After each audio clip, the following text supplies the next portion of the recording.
Well, I have a good one for you. It's called The Vanishing Season, written by Joanna Schaffhausen. Outstanding writing, very good story. She won a first crime novel award from Manitour Books, which is the publisher of this book. That doesn't mean it's not a good story. That's a good way to bring in some really good writers or pick from the very best. The story opens up with Ellery Hathaway. She's 28. She works in a small town police department. It's July. The weather is hot. Her birthday is very close at hand. And what's on her mind is there have been a disappearance around the time of her birthday for the last 3 years. So that means there has been 3 disappearances, along with receiving anonymous birthday cards delivered to her. She doesn't have a clue who they're from, but it's of a very great concern to her. The police department, the head honcho there, won't listen to her. So she calls an old acquaintance. His name is Reed Markham. He has time on his hands. The story goes into that a little bit more. And he comes up to visit with her and to look over the case with her. He's not taking pay or anything. It's just as a personal favor to her.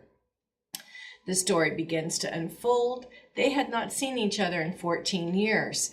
They met when Reed Markham found her locked into a closet of a serial killer's. She would have been the very next victim. He came to help her out, but he also came to see what had become of her, what kind of a person she was today. Now, there is more to the story than that, but that kind of gives you a little bit of background on it.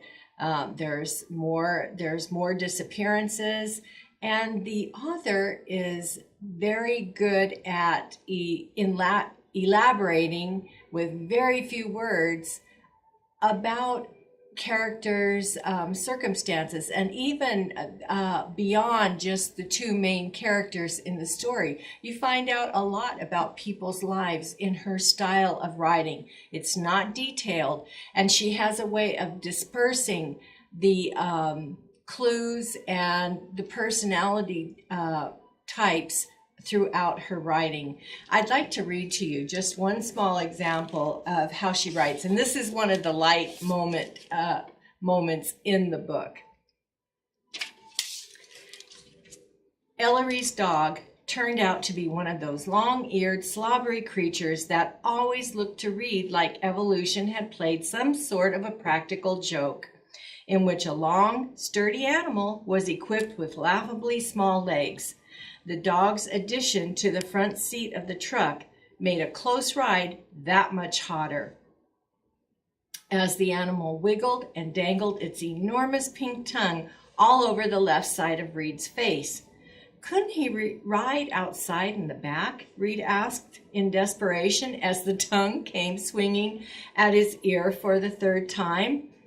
Bump would love that, but the road grit is bad for his eyes. She glanced over and gave him what was the first honest-to-goodness smile he had ever seen on her. Besides, I think he likes you.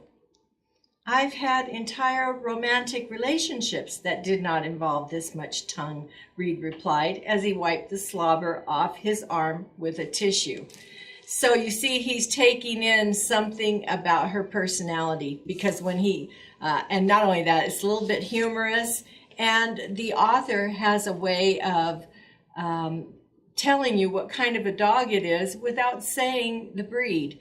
And she disperses some information there that Reed had never, what he discovered in the closet was a 14-year-old girl who was being kept there under horrendous conditions. And he saw her first real honest-to-goodness smile because he wondered what had happened to her, what kind of a person she became. And so this is dispersed throughout the story too. Outstanding writing. I hope you give it a try.